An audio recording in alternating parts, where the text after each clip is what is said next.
Police station limits, అట్లాగే Nadendla, Edlapadu 3 police station లిమిట్స్లో కూడా ఎలక్షన్స్ ప్రశాంతంగా జరిగినాయి.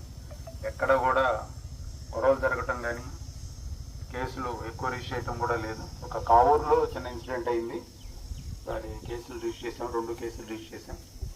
కేసులు రిజిస్టర్ చేయటం వల్ల వాళ్ళందరూ కూడా ఇబ్బంది పడుతున్నారు. వాళ్ళు ఒక 15 మంది, వీళ్ళు ఒక 15 మంది పోలీస్ స్టేషన్ చుట్టూ తిరగాల, బైండ్ ఓవర్లు చేయాలా, ఎంఆర్ఓ గారి దగ్గర ప్రొడ్యూస్ చేయాలా. ఈ వాళ్ళందరూ ఎక్కడెక్కడి నుంచి హైదరాబాద్ నుంచి వచ్చిన వాళ్ళు కూడా కేసుల్లో ఉన్నారు, ఎస్సీ ఎస్టీ కేసులు. ఈ ప్రశాంతంగా జరిగిపోయింది. ఆఖరిలో గొడవ పెట్టుకొని కేసు పెట్టుకున్నారు. అట్లాంటిది ఈ సమస్యాత్మక గ్రామాలన్నింటిలో కూడా కెమెరాలు అవి పెట్టాము, మేము ఫ్లాగ్ మార్చ్ చేసాము, బిఎస్ఎఫ్ వాళ్ళని తీసుకొచ్చి తిరిగాము, మీటింగులు పెట్టాము. అందువలన అన్నీ కూడా ప్రశాంతంగా జరిగినాయి. ఎడవల్లిలో కూడా మీటింగులు అవి పెట్టాము. ఇక్కడ కూడా ఎటువంటి గొడవ లేకుండా అందరూ సహకరించారు. ఎవరు ఓటు వాళ్ళు వేసుకున్నారు, ఏమి ఇబ్బంది లేకుండా అంతా ప్రశాంతంగా జరిగిపోయింది.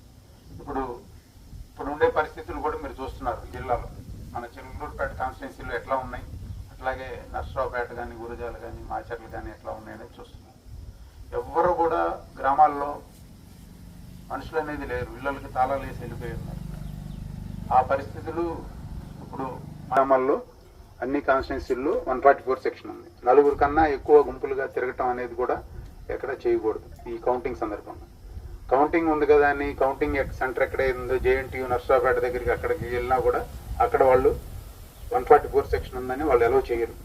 కాబట్టి ఇక్కడ విలేజ్లో కూడా మీరు గ్రూపులుగా ఉండి రోడ్ల మీద అట్లా ఉండకుండా కౌంటింగ్ రోజు కూడా ఎవరిళ్లలో వాళ్ళు ఉండి మీకు న్యూస్లో మీరు చూసి ఎంజాయ్ చేయండి. అంతేగాని బయటకు వచ్చి వాళ్ళని రెచ్చగొట్టడం, వీళ్ళని రెచ్చగొట్టడం అది చేయమాకండి.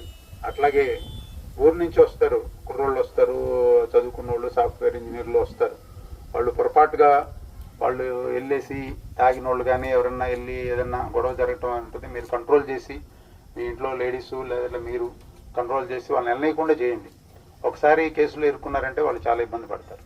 ఇప్పుడు ఈ కేసుల్లో ఉన్న వాళ్ళు ఏదైతే ఎలక్షన్ కేసుల్లో ఉన్నారో అందరికీ రౌడీ షీట్లు ఓపెన్ చేయమంటారు. పార్టీతో సంబంధం లేదు.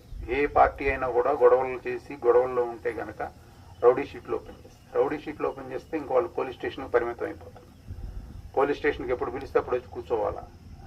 బైండ్ ఓవర్ చేస్తే ఎంఆర్ఓ గారి దగ్గర వెళ్ళి ప్రొడ్యూస్ చేస్తే 2 లక్షలు, మళ్ళీ గొడవల్లోకి వెళ్తే 2 లక్షలు వాళ్ళు కట్టించుకుంటారు. పోలీస్ స్టేషన్ చుట్టూ ఇవన్నీ తిరిగి ఇబ్బంది పడతారు. కుర్రోళ్ళు కూడా యూత్ ఎవరైతే ఉన్నారో వాళ్ళు ఆవేశంగా ఉంటారో వాళ్ళని కూడా మీరు నచ్చి చెప్పి ఎక్కడా కూడా గొడవల్లోకి వెళ్ళకుండా అందరూ సహకరించాలా. ఎటువంటి బాణసంచా కానీ ఏం కాల్చడం అనేది ఉండదు, ర్యాలీలు చేయటం ఉండదు, ఊరేగింపులు ఉండవు, మీటింగులు పెట్టుకోవటం ఉండవు. కాబట్టి మీరందరూ కూడా సహకరించి అంతా ప్రశాంతంగా జరిగేట్టు ఎలక్షన్ రోజు ఎట్లా చేశారో ఇప్పుడు కూడా కౌంటింగ్ కూడా అట్లాగే ప్రశాంతంగా జరిగేట్టు చూడాలని చెప్పి పోలీసు వారికి సహకరించాలని చెప్పి కోరుకున్నాను. సెలవు తీసుకున్నాను. Thank you.